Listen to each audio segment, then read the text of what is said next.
This is our moment, our Super Bowl moment. Sunday brings us America's most watched sporting event. Atlanta's politicians are excited that the world's best come to the world's greatest stage to give us what they've got. And what will Atlanta give?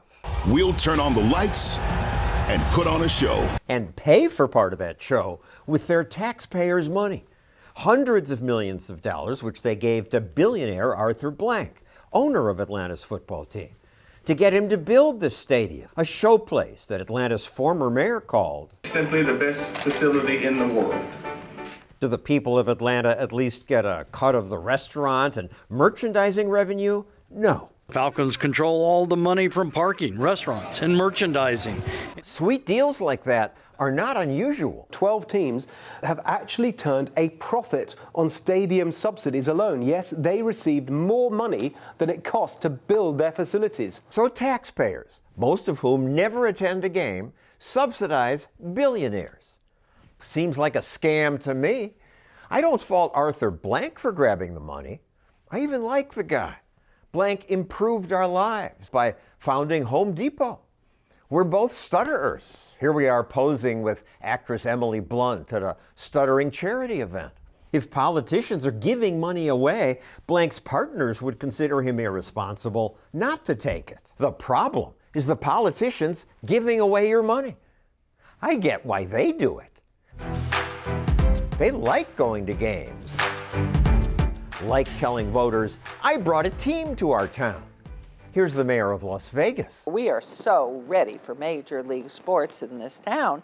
She and her political buddies funneled $700 million tax dollars to the owners of the Oakland Raiders to get them to move the Raiders to Vegas.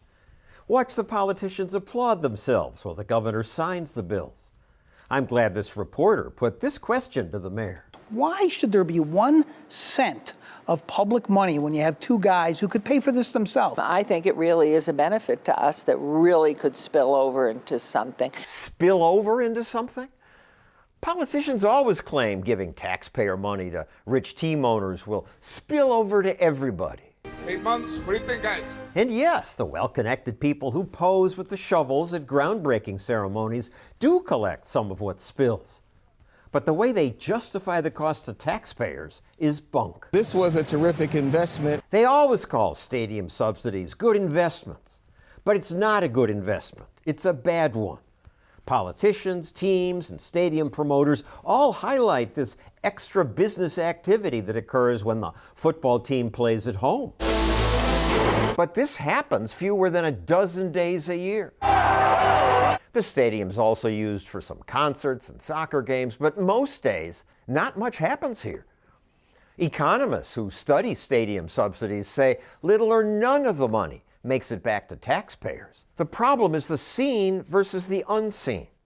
We see the people at the games and extra customers at some businesses on game days. Stadium promoters show us this, but looking at this means we miss the unseen cost. The unseen cost is that those people would otherwise be spending their money elsewhere in the local communities. At the local bar, there's one less bartender. There was one less waitress hired at another restaurant. A movie theater that had one less theater full.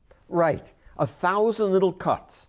But those ordinary businesses don't have the clout that the big boys have. Welcome to Super Bowl 53. So Sunday, when Atlanta politicians brag about their stadium, we are Atlanta. And clueless media claim this created jobs. 4,000 jobs created to do this. Let's also remember all the jobs they destroyed and the taxpayer money they squandered.